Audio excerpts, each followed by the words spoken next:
Tuhan. Kita mengambil saat ini sejenak.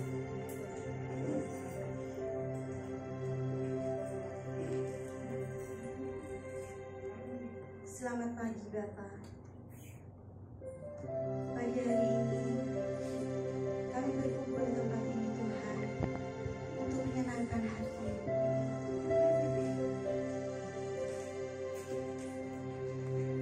Biarlah kiranya setiap pujian dan penyembahan kami boleh berkenan di hadapan-Mu. Engkau Bapa yang baik, Bapa yang selalu memegang tangan kami dalam melewati kehidupan.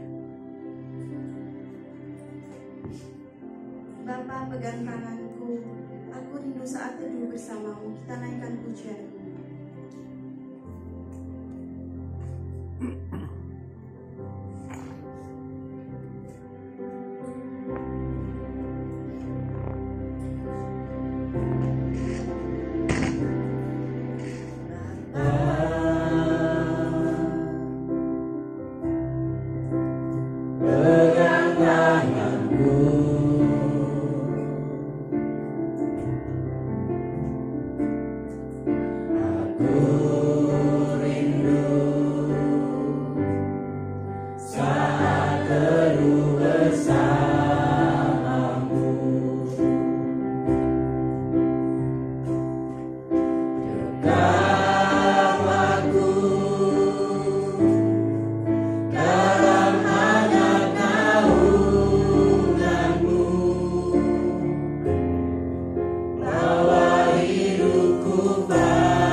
kami meninggikan Tuhan Juru Selamat kami. Kami memuji Tuhan sebab ajaib kasih Tuhan bagi kami. Tuhan sudah menyelamatkan kami. Tuhan sudah memilih kami sebelum dunia dijadikan. Bahkan kami sudah ditentukan sejak semula menjadi anak-anak dari Bapa yang Maha Baik. Terima kasih untuk jam pagi ini menyembah. Tuhan beracara di antara kami. Roh Kudus memimpin ibadah ini supaya ibadah ini menyenangkan hati-Mu Bapa. Berkati ibadah ini, nyatakan kehendak-Mu di antara kami, nyatakan kemuliaan-Mu di antara kami. Tuhan menyatakan perkara-perkara ilahi dalam ibadah ini. Kami percaya Tuhan mendengarkan doa-doa kami. Tuhan menyatakan kuasa mujizat-Mu di antara kami dalam ibadah ini. Berkatilah Tuhan, supaya menyenangkan Tuhan. Biarlah roh puji-pujian, roh sukacita dan damai sejahtera dari Allah Bapa ada di antara kami di sini, dan kami bersukacita. Kami habiskan ibadah ini, kiranya jadi dalam nama Bapa, Tuhan Yesus, dan Roh Kudus. Amin. Amin. Shalom. Ada sukacita pagi hari ini. Amin. Haleluya.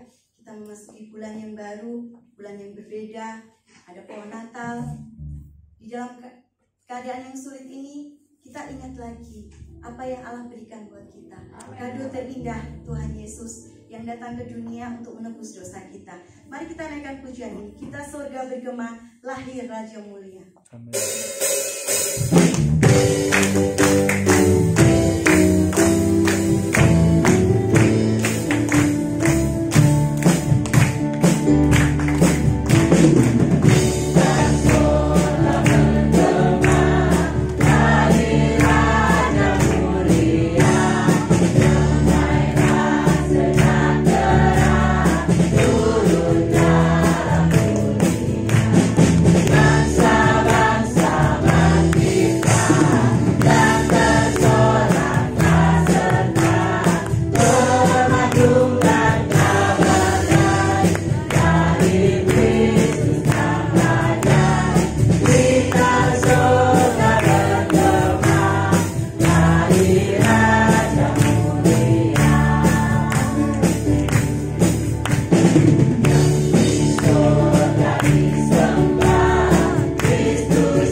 Dia mati untuk kita, Dia bangkit bagi kita semua. Kita naikkan pujian ini.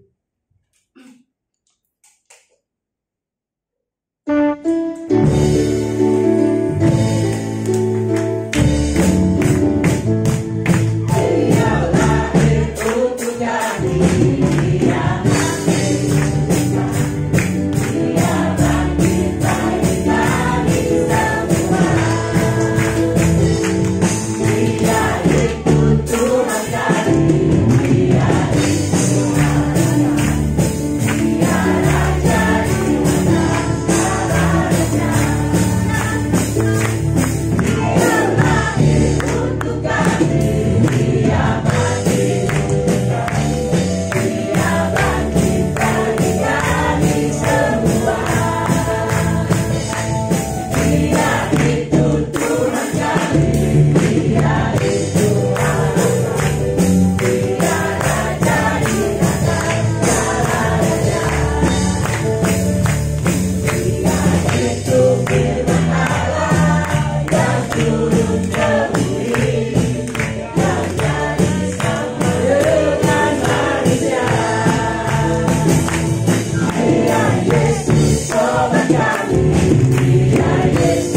Pagi hari ini Bapa, kami membuka hati kami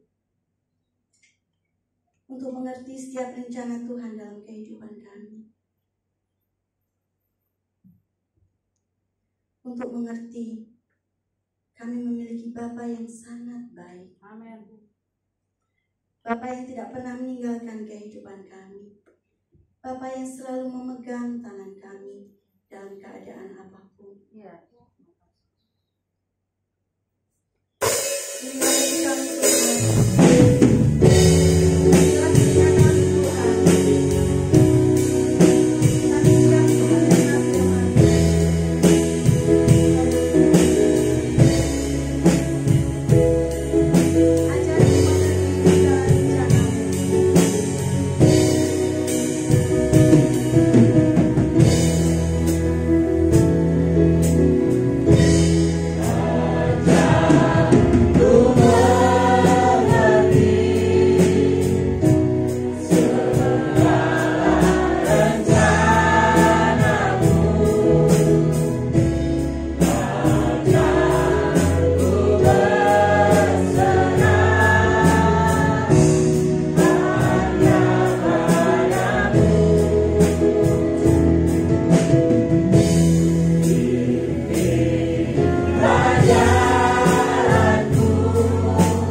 Tuhan Yesus, kami siapkan hati kami untuk membaca firman. Berkatilah kami dengan firman-Mu, penuhilah kami dengan firman-Mu. Dan Allah Roh Kudus, ini waktunya Allah Roh Kudus menyampaikan hati Bapa. Iya. Ini waktunya Allah Roh Kudus menyatakan kehendak Bapa bagi kami pada pagi ini. Tuhan memberkati jam ini dan membawa kami masuk untuk menikmati hadirat Tuhan, menikmati kuasa firman Tuhan yang memulihkan, memerdekakan, menguatkan, yang menghibur, yang menyembuhkan, yang memberi gairah, semangat dalam hidup ini. Berkatilah jam ini. Kami siap untuk mendengar firman Tuhan dalam nama Tuhan Yesus. Haleluya. Amin. Amin. Silakan duduk Bapak Ibu saudara-saudaraku.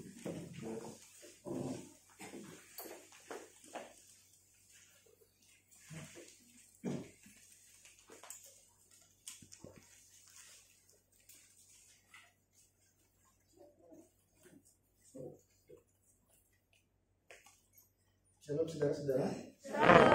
Senang berjumpa dengan Bapak Ibu saudara-saudara pada pagi ini, khususnya membagikan berkat firman Tuhan bagi kita, supaya kita semakin dikuatkan, dihiburkan, bersuka cita sebagai orang-orang yang percaya yang sudah diselamatkan. Amin. Kita sudah dipilih sebelum dunia dijadikan. Kita ditentukan, ditakdirkan sebagai anak Allah. Haleluya. Kekayaan kita pada pagi ini adalah kita diangkat menjadi anak Allah. Itulah kekayaan kita. Apa keistimewaan dari menjadi anak-anak Allah? Di sini ada istilah, ada panggilan, ada nama menjadi anak aku. Itu pasti menjadi kebanggaan memiliki nama seperti itu. Ada riwayat keturunan sebagai anak raja, anak agung. Bagaimana panggilan sebagai anak Allah. Dan ini bukan sekedar panggilan, tapi kedudukan yang Tuhan beri bagi kita. Amin. Mari kita buka Efesus pasal 1 ayat 5.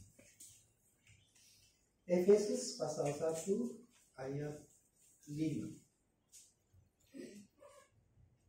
Sudah menemukan? Amin. Kita baca bersama-sama 2, 3. Dalam kasih Ia telah menentukan kita dari semula oleh Yesus Kristus untuk menjadi anak-anak-Nya sesuai dengan kehendak-Nya.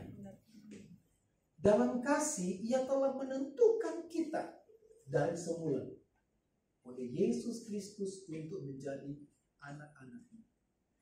Ditentukan dari semula untuk menjadi anak-anak.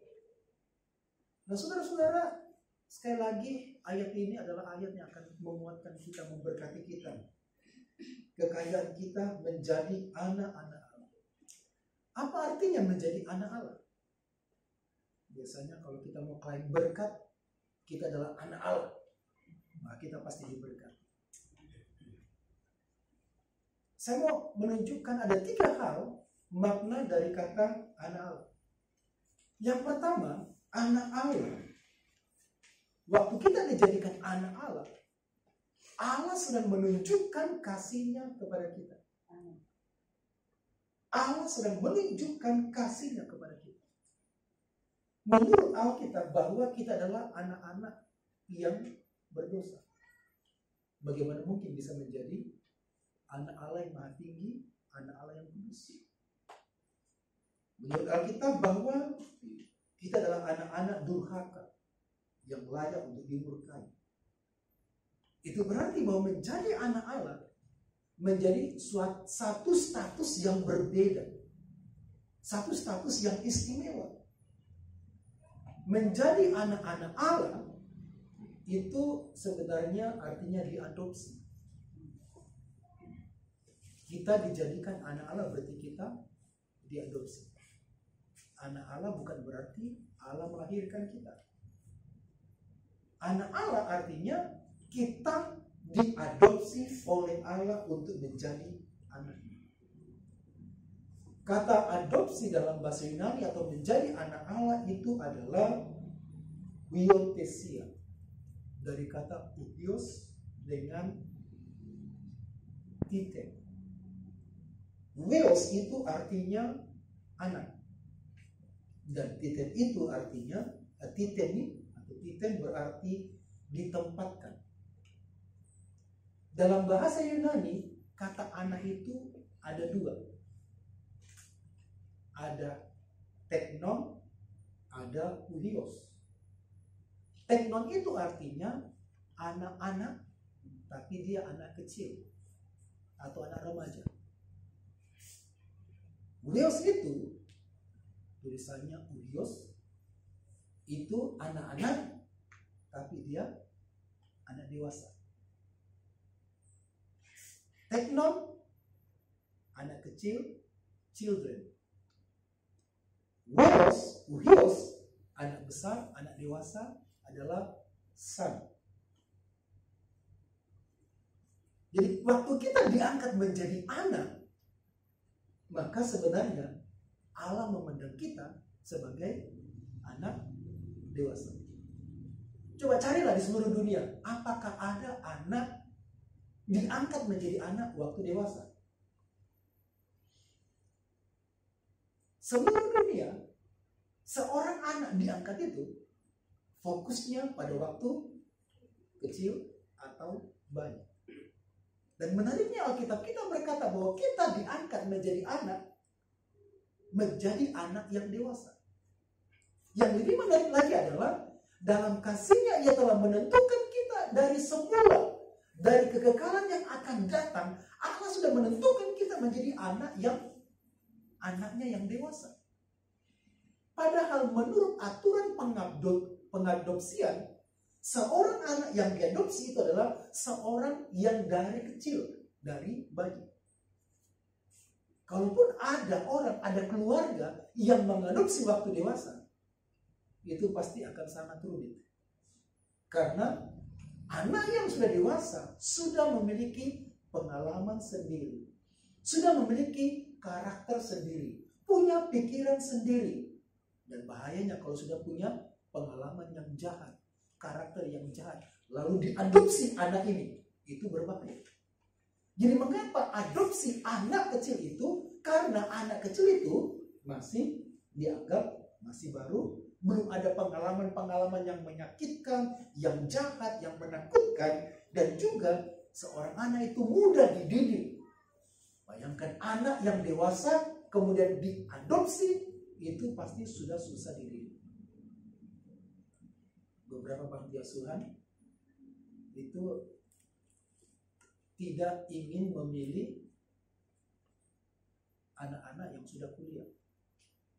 Biasanya mencari atau membolehkan anak-anak tinggal di panti asuhan waktu masih kecil, SD, paling tinggi adalah SMP. Mengapa? Karena kalau sudah dewasa, sudah besar, sulit untuk dididik. Itu berarti bahwa ayat ini mengajarkan kepada kita secara harafiah bahwa ayat ini memberitahukan Tuhan mengadopsi kita waktu dewasa, atau Tuhan mengadopsi kita menjadi orang dewasa. Pada waktu anak SMP percaya kepada Yesus, Tuhan sedang mengadopsi dia langsung menjadi dewasa. Padahal umurnya belum dewasa. Atau kalau ada anak SMA yang percaya kepada Yesus, saya percaya kepada Yesus waktu SMP kelas 3. Maka hari itu saya dianggap sebagai orang yang dewasa. Saudara-saudara, dalam kebudayaan secara umum, pengadopsian difokuskan kepada anak kecil. Sebab kalau anak besar pasti ada masalah nanti. Anak-anak yang lebih tua atau orang dewasa pasti tidaklah mudah untuk diadopsi. Akan rumit. Pada waktu seorang anak diadopsi, lalu diberi nama. Nah, rupanya zaman dulu atau zaman sekarang, nampaknya ada kewajiban di hati walaupun gak ada undang-undang. Keluarga yang kaya, tidak punya anak, ada tuntutan di hati untuk memiliki anak. Maka kalau tidak, dia akan melakukan adopsi. Bapa di sorga kaya dengan kasih. Dan Bapa di sorga mengangkat kita menjadi anaknya. Dan dia menunjukkan kasihnya kepada kita. Sebagai anak dari Bapa di sorga yang maha kasih, dia menunjukkan, dia membuktikan, dan Bapa di sorga memberikan kasihnya berlimpah-limpah bagi kita. Kita buka Efesus pasal 2, ayat 2 sampai dengan 4. Efesus pasal 2 ayat 2 sampai dengan 4. Saudara sudah menemukan? Mari kita membaca, ya. Membacanya bersama-sama, ayat 2, 2, 3. Kamu hidup di dalamnya karena kamu mengikuti jalan dunia ini, karena kamu menaati penguasa kerajaan angkasa, yaitu roh yang sekarang sedang bekerja di antara orang-orang durhaka. Sebenarnya dahulu kami semua juga terhitung di antara mereka, ketika kami hidup di dalam hawa nafsu daging dan menuruti kehendak daging dan pikiran kami yang jahat.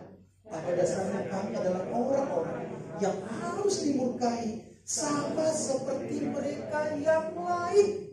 Perhatikan, durhaka, anak-anak durhaka, anak-anak yang hidup dalam kecemaran dan juga punya pikiran yang jahat dan patut dimurkai. Tapi sebelum itu terjadi semua, Tuhan sudah memilih kita. Sebelum kita berbuat jahat, sebelum kita gagal, Tuhan sudah memilih kita menjadi anaknya. Ini disebut dengan kasih yang besar. Maka dilanjutkan di ayat yang keempat.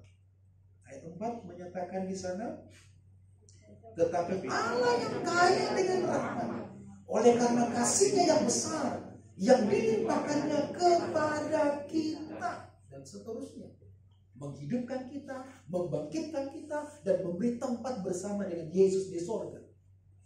Kita anak-anak durhaka, layak dimurkai. Ternyata Tuhan mengangkat kita menjadi anak. Coba bayangkan, ada orang tua, ada suami istri yang sudah berumur 50-an belum punya anak. Lalu dia ingin mengadopsi anak.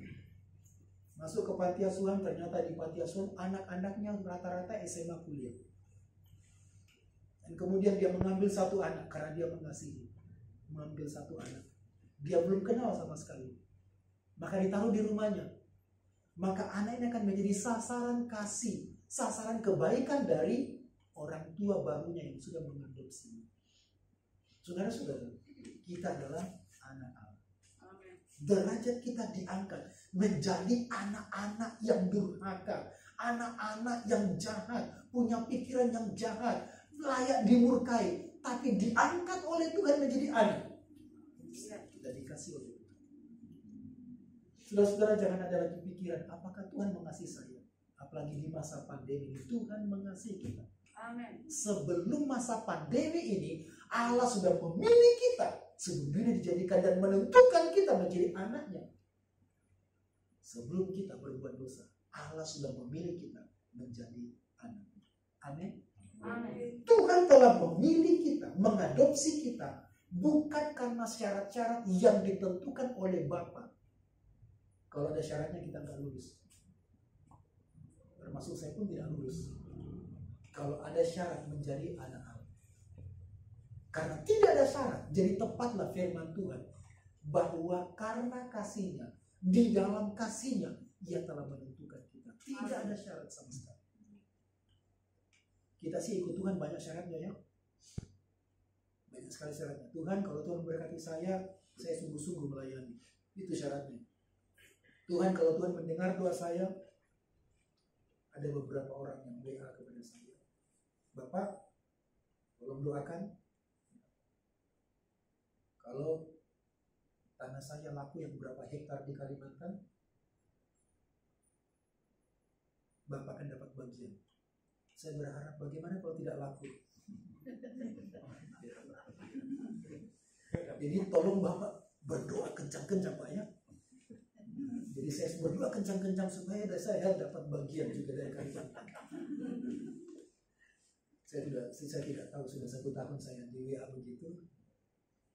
Mungkin sekarang doa saya tidak kencang ya. Kita punya syarat banyak sekali, ikut Tuhan. Tapi Tuhan memilih kita menjadi anaknya, enggak ada syarat. Kalau mungkin ada orang tua mengadopsi anak, ada syaratnya. Syaratnya mungkin umur segini, kelihatan baik, baru kemudian dipilih. Bapa di surga belum kelihatan, kita belum lahir. Tapi di kekekalan yang lalu, dalam kemahatauannya, dia sudah lihat kita. Dan dia lihat kita pasti berdosa. Tapi bagaimanapun, Bapa yang baik tetap memilih kita menjadi anaknya. Itu menyatakan bahwa Bapa kita baik. Dan sampai hari ini dia baik. Dan kita menjadi sasaran kasih dari Bapa yang baik. Amin. Amin. Yang kedua, diangkat menjadi anak. Artinya, kita berhak menerima warisan kekal dari Bapa kita. Warisan kekal dari Bapa kita. Anak yang diadopsi tadi, lalu kemudian akan diberi nama baru. Atau nama tambahan. Nama keluarga. Itulah sebabnya mengapa anak kecil yang diadopsi. Atau bayi. Mungkin akte lahirnya belum ada. Setelah kemudian diurus akte lahirnya, maka anak yang diadopsi ini akan mewarisi nama bapak atau marga dari orang yang mengadopsi. Kalau kita diadopsi oleh Bapa di surga, maka kita memiliki nama dari Bapa di surga. Siapakah nama Bapa di surga? Di dalam Yesus Kristus kita sudah diberkati. Di dalam Yesus Kristus kita sudah diampuni. Saudara-saudara, adopsi ini memberkati kita karena kita dijamin. Tuhan menginginkan kita meskipun kita memiliki kesalahan. Di masa lalu, di kekekalan masa lalu, Allah sudah menentukan kita menjadi anaknya. Itu berarti bahwa Allah mengingini kita. Kelahiran kita di bumi dikehendaki oleh Tuhan. Dan kita dalam ruangan ini karena kita diingini oleh Tuhan. Sekalipun faktanya bahwa kita berkali-kali gagal. Faktanya kita berkali-kali melakukan kesalahan. Faktanya kita memiliki kelemahan. Faktanya ada banyak kekurangan kita. Tapi Dia telah menentukan sejak semula Allah sudah memilih kita. Tidak peduli apa yang menjadi sifat alamiah kita. Kita tidak peduli apa yang menjadi karakter buruk kita. Tidak peduli bagi Tuhan apa yang kita sudah lakukan. Tidak peduli.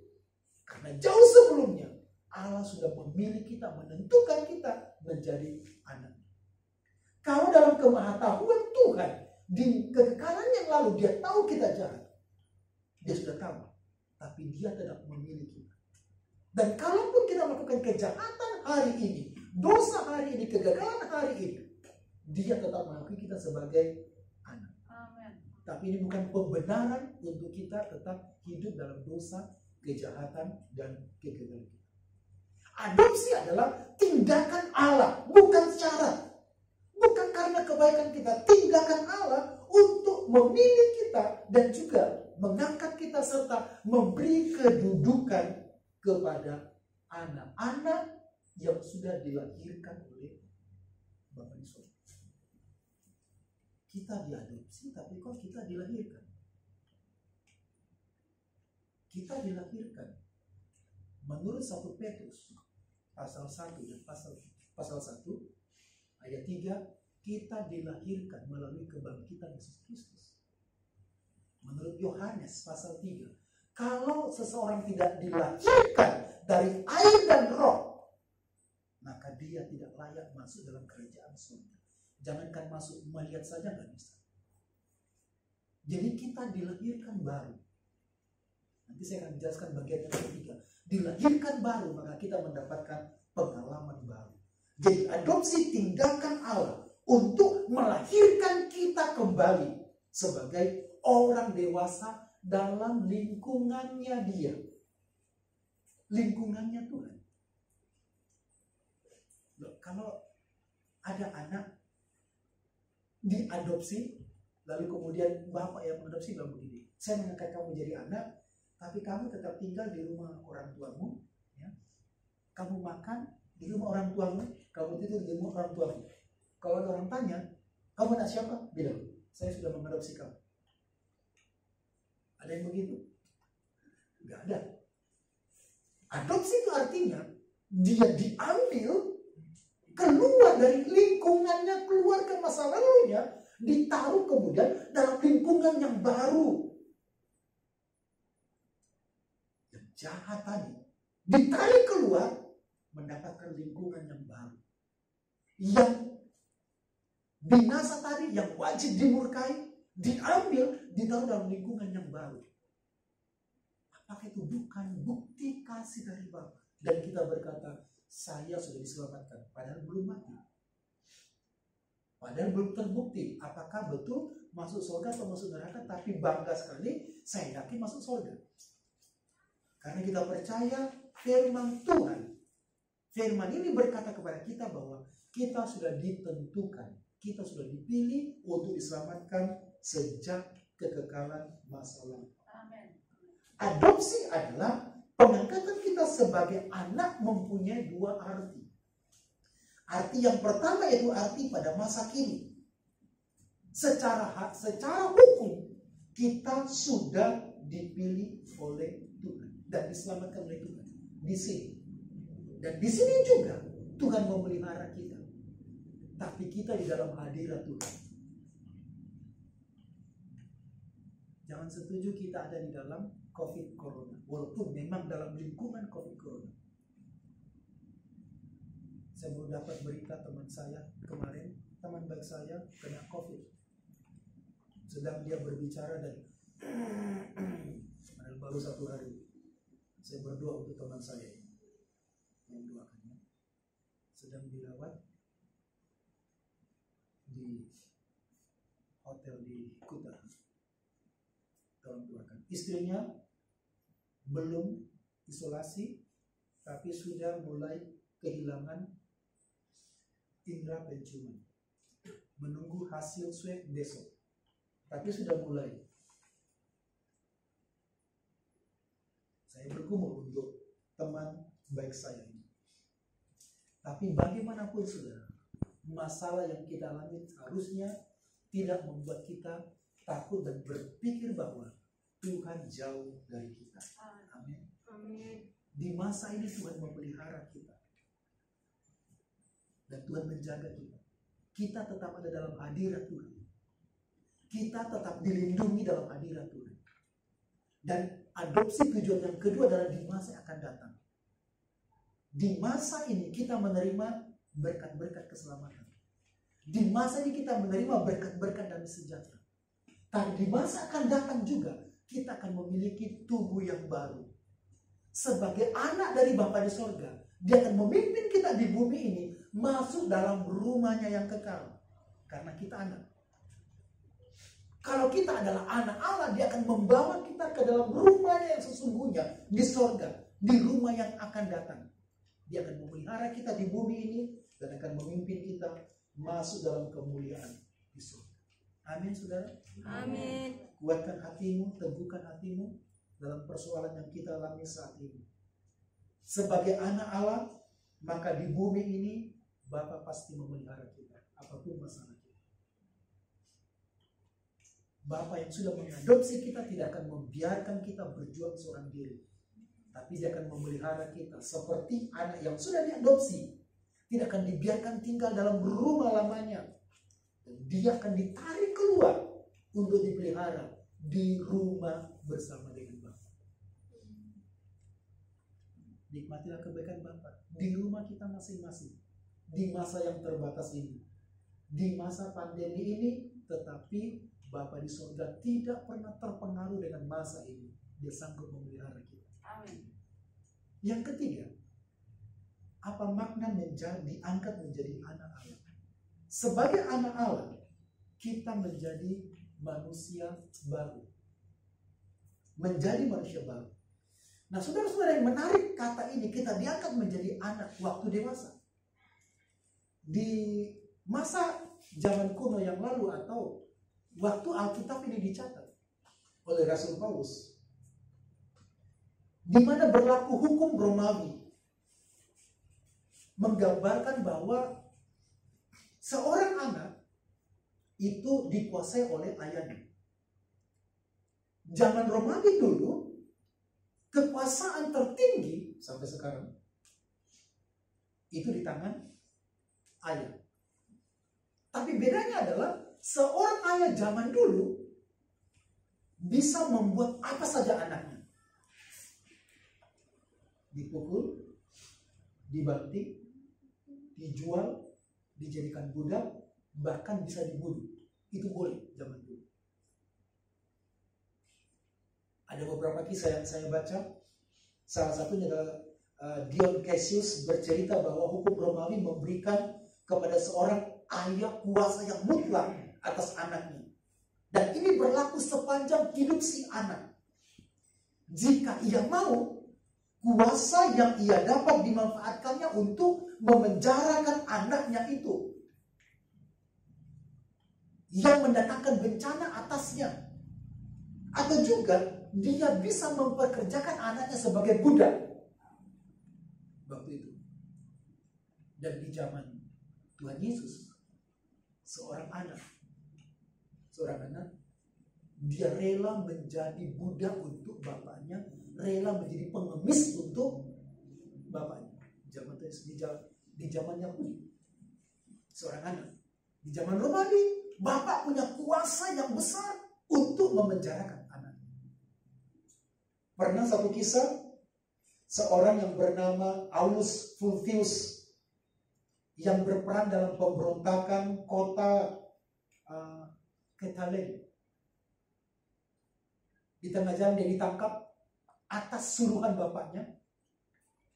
Lalu kemudian atas suruhan bapaknya juga, anak itu dihukum mati. Karena bapaknya berkata, saya tidak pernah berniat melahirkan anak memberontak. Harusnya anak ini melawan kota Ketelain itu, bukannya membantu si pemberontak. Maka si ayah merelakan anaknya untuk dibunuh, dihukum mati. Lalu seorang anak juga bisa dibuat apa sekalipun dia sudah punya kedudukan politik. Kalaupun dia seorang hakim atau jaksa, anak ini bisa juga dipenjarakan oleh bapaknya. Walaupun sudah dewasa. Bayangkan ya, tinggal dalam keluarga seperti itu. Bisa dibuat apa saja.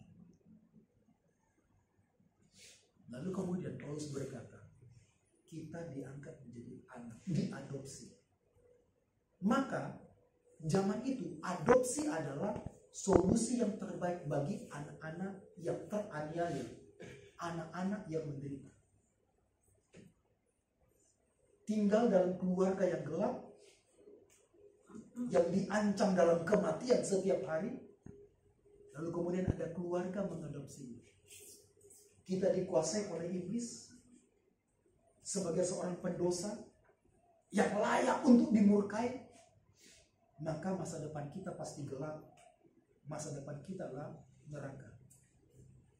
Tapi Bapa di surga yang baik kemudian mengambil kita dari keluarga lama itu yang tidak punya masa depan, yang hidup dalam kegelapan.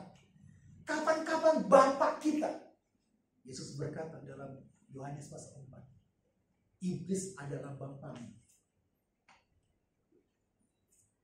Bapa yang dari surga kemudian datang mengangkut kita melalui Kristus yang datang ke bumi.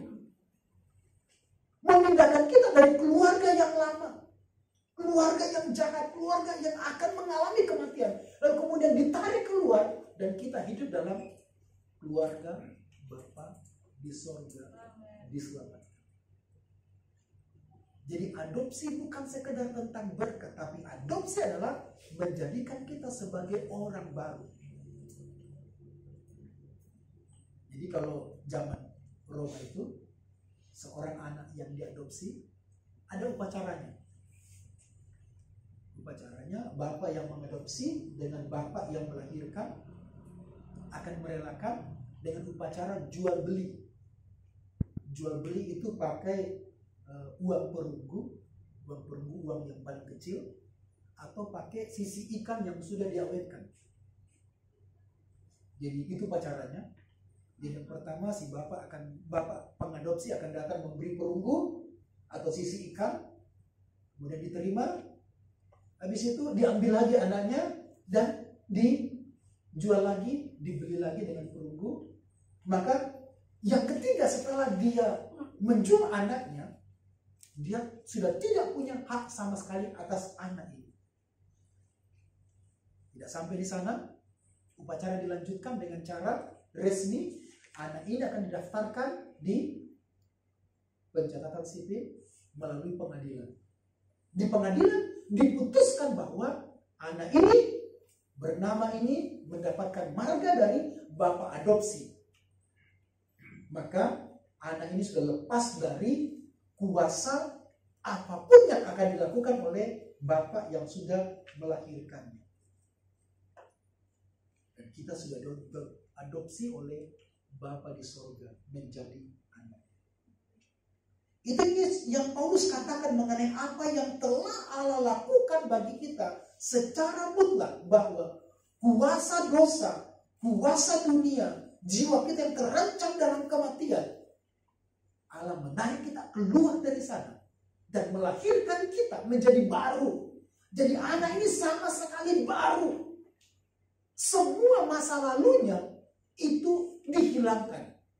Bahkan kalau anak ini punya utang, dan kalau anak ini pernah dijual di majikan yang lain dan masih punya utang, maka semuanya dihilangkan. Dendanya dihilangkan, hukumannya dihilangkan, karena dia bukan lagi anak yang lama, dia anak yang baru. Dan kita menjadi anak Allah, anak yang baru. Semua denda, tipu muslihat iblis, dosa-dosa masa lalu itu sudah dihilangkan oleh Bapa di surga melalui kedatangan Yesus, kematian Yesus di kayu salib. Semua utang kita, semua kegagalan kita di masa lalu, termasuk kejahatan kita, sudah dihapuskan dan tidak ada utang sama sekali. Kita sudah diselamatkan. Iblis kadang-kadang berusaha menagih kita. Kamu kan masih begini. Ingat gak beberapa waktu yang lalu? Kita sudah diadopsi oleh Bapa di surga.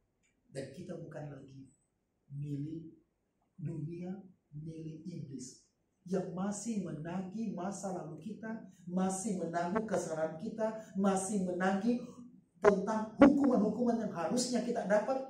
Tapi kita sudah diadopsi menjadi anak yang baru, menjadi anak. Kita menjadi keluarga baru. Itu berarti menjadi anak Allah, maka kita adalah keluarga dari Allah. Harusnya sih yang betul panggilannya, kalau Allah itu Bapa kita, maka Yesus adalah kakak kita, harusnya. Harusnya kan begitu. Bapa kan, Yesus menyebut Allah itu sebagai Bapanya, maka harusnya Yesus itu kakak kita. Alkitab berkata bahwa Yesus adalah yang sulung dari semua yang ada. Yang sulung dari kebangkitan. Kemudian setelah itu baru kita. Lalu kita tadi juga mengatakan Yesus adalah sobat kita. Sobat itu artinya sahabat ya. Bro. Sahabat ya. Yesus sahabat kita. Pernah saudara berdoa, Yesus sahabatku? Sahabat artinya dia setia. Sahabat artinya dia yang dekat dengan kita. Sahabat artinya dia yang akan menolong kita. Dia sahabat kita. Dia bukan hanya Tuhan kita, tapi dia adalah sahabat kita. Dia tidak akan membiarkan kita. Mari kita menikmati perjamuan Tuhan. Saat ini kita siapkan hati.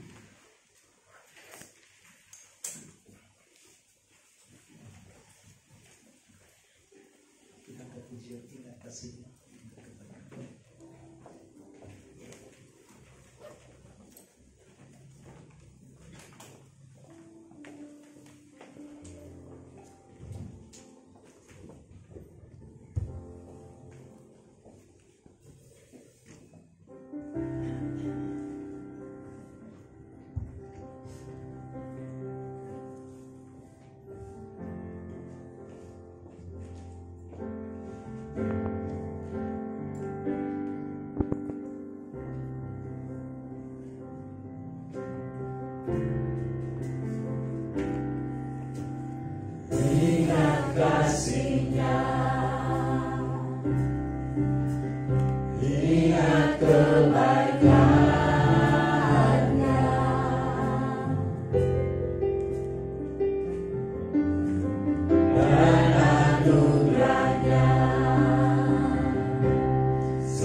Berbicara kepada kami, meneguhkan kami, menguatkan kami, memberkati kami, dan menyatakan kehendak.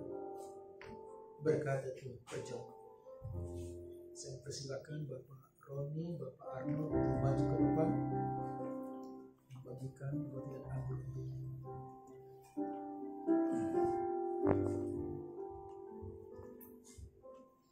angkat pujian ini kembali. Ingat kasih-Nya, ingat kebaikan.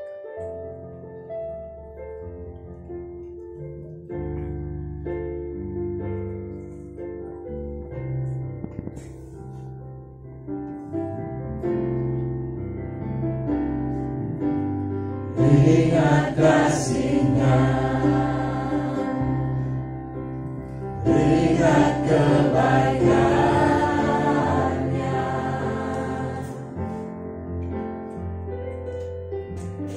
dan anugerah-Nya. Selamatkanku,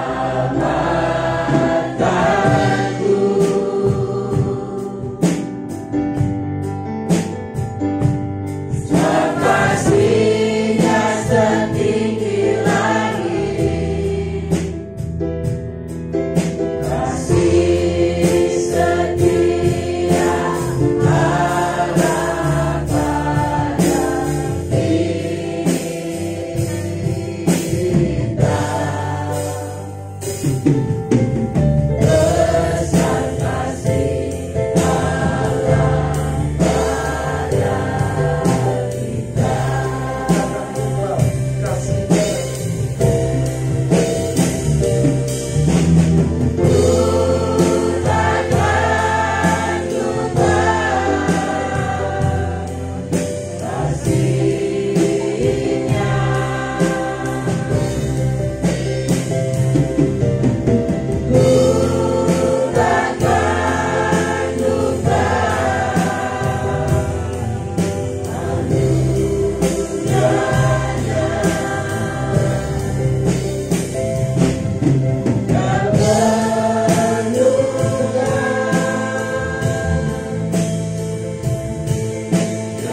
Tuhan berbicara kepada kami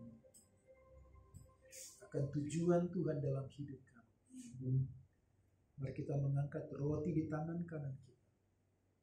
Roti ini adalah lambang dari tubuh Yesus yang terpecah.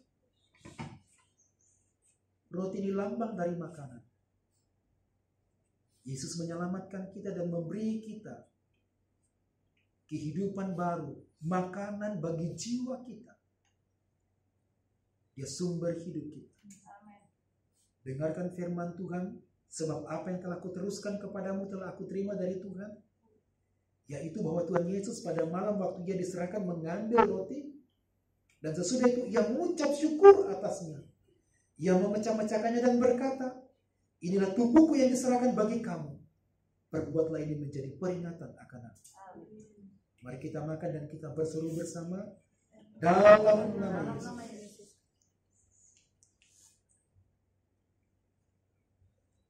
Kita mengangkat cawan di tangan kanan kita. Cawan ini lambang dari tubuh, dari darah Yesus yang tercurah. Cawan ini, anggur ini, lambang dari minuman. Darah tercurah untuk penebusan dosa kita dan mengalirkan pengampunan setiap hari, menyegarkan hidup kita dalam kasih. Dengarkanlah firman Tuhan. Demikian juga ia mengambil cawan sesudah makan lalu berkata, cawan ini adalah perjanjian baru yang dimeteraikan oleh darahku. Perbuatlah ini setiap kali kamu meminumnya, menjadi peringatan akan aku. Mari kita minum dan kita berseru dalam nama Yesus. Naikkanlah syukur untuk korban Yesus di kayu salib, untuk karya Tuhan di kayu salib, menjadikan kita sebagai anak Allah, anak ketebusan, anak perjanjian, anak kekal.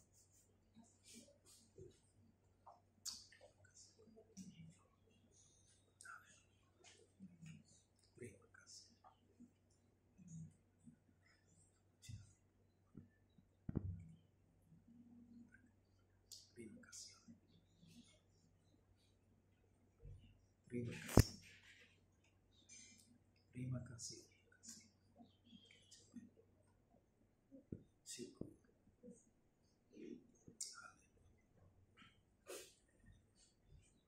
Terima kasih Tuhan untuk belas kasihan-Mu bagi kami. Terima kasih karya-Mu di masa lalu sudah menentukan kami menjadi anak-anak ketebusan. Terima kasih untuk korban Yesus di kayu salib dan kebangkitannya. Terima kasih kedatangan Yesus di bumi. Tuhan berkati kami sepanjang hari-hari akan kami lalui. Khususnya dalam bulan ini peringatan kedatangan Tuhan kami di bumi. Menjadi manusia. Kiranya kami mendapatkan pengalaman-pengalaman baru. Sepanjang hari-hari yang Tuhan beri bagi kami.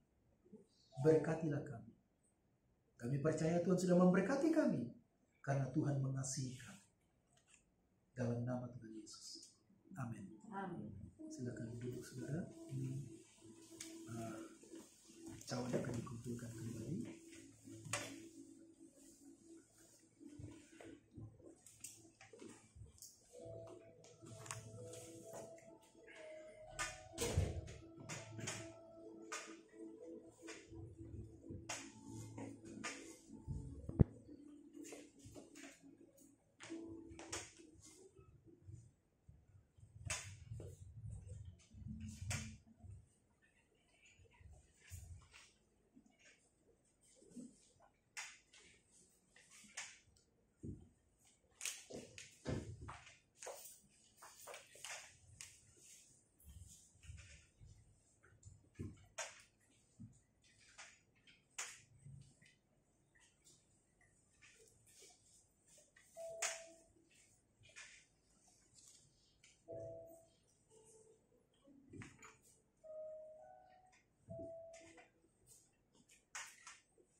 saatnya kita akan menaikkan doa syafaat kepada Ibu Pendeta. Saya persilakan.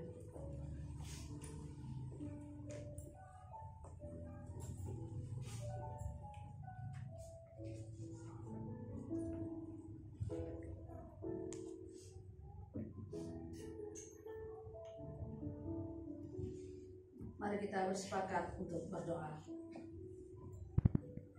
Puji Engkau Bapa yang sangat baik, yang sudah mengangkat kami menjadi anak-anak-Mu. Sungguh luar biasa Tuhan. Kami sangat berterima kasih buat berkat-Mu ini. Sungguh Tuhan, terlalu baik Engkau bagi kami. Dan terima kasih Tuhan, Engkau sudah menolong ibadah kami dari awal sampai pada akhirnya kami percaya. Engkau sudah melawat kami, Engkau sudah mengurapi kami. Dan kiranya perjamuan kudus yang sudah kami lakukan ini Tuhan benar-benar mengoreksi hidup kami. Supaya kami sadar Tuhan apa yang telah kami lakukan di hari-hari yang lalu. Dan kami akan melakukan hal-hal yang menyenangkan hati-Mu Tuhan. Biarlah kuasa-Mu Tuhan Yesus terus menyentuh hati kami sehingga kami tidak mudah jatuh ke dalam dosa. Tuhan Yesus, kami juga berdoa Tuhan pada saat ini bagi jemaat Tuhan yang tidak sempat hadir, kiranya mereka mau Tuhan Yesus ikut ibadah online Tuhan. Kiranya mereka punya kerinduan besar untuk mengiring Engkau dan mengikuti apapun kegiatan-kegiatan yang sudah disampaikan. Tuhan, Engkau tolong mereka supaya mereka dapat mengerti akan isi hati-Mu. Dan Engkau juga menolong kami di sini supaya kami sungguh-sungguh mengikuti apa yang Engkau kehendaki Tuhan. Perintah-Mu memang sulit Tuhan, tetapi kami belajar taat supaya kami menyenangkan hati-Mu. Terima kasih Bapa di sorga, terima kasih. Kami berdoa jika ada anak Tuhan yang sakit, kiranya Engkau menyembuhkan di dalam nama Yesus. Kami berdoa buat mereka yang sakit, yang susah kiranya Tuhan menghiburkan, dan yang malas Tuhan menemplak hatinya. Tuhan Yesus, pada saat ini juga kami berdoa Tuhan Yesus bagi para penginjil Tuhan Yesus, dimanapun mereka pergi untuk menyampaikan isi hati-Mu. Tuhan, kiranya Engkau hadir di sana dan Engkau menyatakan kuasa-Mu sehingga banyak jiwa-jiwa dimenangkan, sehingga banyak jiwa dapat dibawa ke dalam nama-Mu, dan sehingga Engkau Tuhan Yesus terus disenangkan dalam kehidupan mereka. Tuhan, kami rindu Tuhan Yesus, kami rindu banyak orang mengenal Engkau, kami rindu banyak orang mengenal Engkau sebagai Tuhan dan Juru Selamat. Kami rindu Tuhan Yesus, kami sangat rindu. Pakai kami Tuhan Yesus menjadi alat salamu ini Tuhan. Pakai kami Tuhan dengan cara-Mu yang luar biasa itu Tuhan, sehingga kami dapat menyampaikan isi hati-Mu kepada mereka-mereka yang masih dalam kegelapan. Tuhan, pada saat ini Tuhan, kami berdoa bagi bangsa kami, bangsa Indonesia. Tuhan, kiranya Engkau menolong bangsa kami. Engkau pimpin Tuhan Yesus dari Bapak Presiden ke kabinet-kabinetnya dan sampai Tuhan aparat yang terendah sekalipun. Kiranya Engkau pimpin mereka Tuhan, supaya mereka mendapatkan menjalankan tugasnya yang mulia ini sungguh-sungguh menyesuaikan sesuai apa yang menjadi aturan yang benar dan yang adil. Tuhan, kami berdoa agar Indonesia juga dalam situasi ini Tuhan tidak kalah dengan ormas-ormas yang mau melakukan cara-cara premanisme, yang mau menghalang-halangi proses penegakan hukum. Kami berdoa Tuhan, Engkau tolong Tuhan, supaya para pemimpin kami ini Tuhan Yesus berani mengambil sikap yang tegas, berani mengambil sikap yang adil Tuhan. Dan terima kasih Tuhan, kami juga berdoa Tuhan, kiranya Engkau memberikan hikmat-Mu kepada masyarakat yang mengikuti pilkada pada tanggal 9 Desember ini Tuhan, supaya dapat memilih calon kepala daerahnya yang nasionalis Tuhan dan yang pancalis Tuhan, dengan merekam jejak-jejak yang terpuji, agar tidak ada Tuhan Yesus hal-hal yang membuat negeri kami ini Tuhan Yesus porak-poranda. Tuhan, kami rindu Tuhan Yesus supaya kami bersehati Tuhan Yesus memilih para pemimpin yang tepat, yang memiliki hikmat daripada-Mu. Tuhan, kami juga tak lupa berdoa Tuhan Yesus bagi para penderita COVID-19 Tuhan, di mana pada saat ini juga kami mendengar sahabat kami mengalami hal yang seperti itu Tuhan. Tuhan, kiranya Engkau hadir, Tuhan sembuhkan dia, Tuhan hiburkan dia. Dan bagi para penderita yang lainnya Tuhan, yang kiranya Engkau Tuhan Yesus menolong mereka, berikan mereka kesembuhan. Dan kiranya juga masyarakat dapat menerima mereka kembali Tuhan Yesus ketika mereka setelah sembuh Tuhan. Dan juga Tuhan kami berdoa kiranya vaksin yang akan segera dipublikasikan ini Tuhan dapat diterima dengan baik oleh masyarakat Indonesia. Tuhan Engkau tolong Tuhan, Engkau campur tangan Tuhan buat Indonesia yang kami cintai ini. Tuhan kami sangat merindukan Tuhan Indonesia dapat berjalan dengan damai sejahtera-Mu. Indonesia benar-benar menikmati ketentraman yang berasal daripadamu. Terima kasih Bapa di sorga, terima kasih. Dan kami juga bersyukur Tuhan jika pada saat ini anak kekasih Iin Tuhan Yesus berulang tahun, kiranya Engkau menolong dia Tuhan di saat-saat dia sekarang Tuhan sedang hamil 7 bulan. Kiranya Engkau memimpin dia Tuhan, kiranya dalam proses melahirkan nanti dia dapat menikmati melahirkan dengan normal dan lancar yang berasal daripadamu. Tuhan Engkau tolong jaga kesehatannya Tuhan, Engkau tolong Tuhan supaya Iin dapat menjadi ibu yang baik, menjadi ibu yang benar-benar dapat mengasuh anak-anaknya dan menjadi istri yang baik bagi suaminya. Tuhan Engkau tolong keluarga ini Tuhan. Dan kami juga berdoa Tuhan Yesus bagi semua anak-anak Tuhan yang ada di Siloam ini. Engkau jagai Tuhan dari segala penyakit atau virus apapun Tuhan. Engkau jagai Tuhan. Bahkan Engkau pertumbuhkan rohani mereka Tuhan itu untuk terus-terusan mencari Engkau Tuhan, untuk mencintai Engkau sepenuh hati. Karena hanya dalam kuasa-Mu Tuhan semuanya dapat terselesaikan. Terima kasih Bapa di sorga, kiranya Engkau menyempurnakan doa kami yang kurang sempurna ini supaya berkenan di hadapan-Mu. Di dalam nama Yesus kami bersyukur dan berterima kasih. Haleluya. Amin.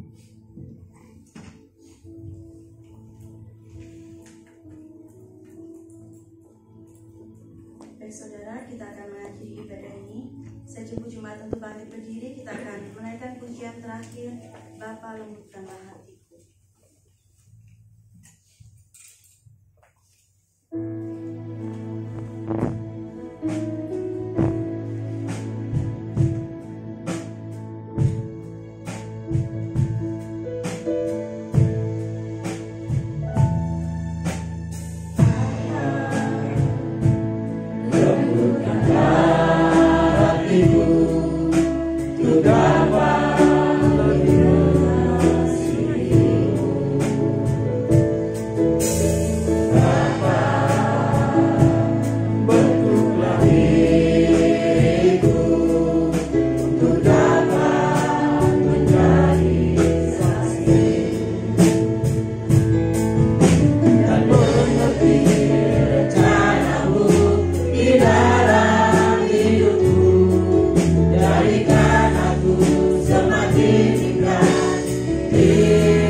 Kiranya apa yang kami lakukan menyenangkan Tuhan. Amin.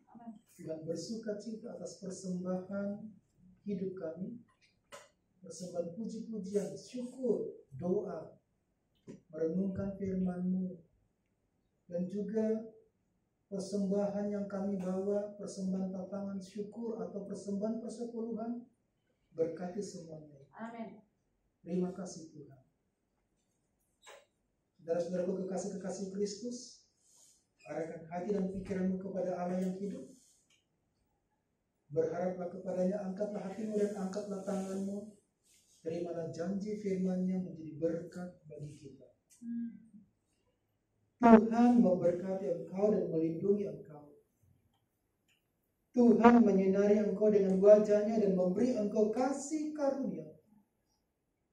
Tuhan menghadapkan wajahnya kepadamu dan memberi engkau damai sejahtera. Semua berkat ini kita terima dalam nama Bapa, Tuhan Yesus dan Roh Kudus. Amin. Amin.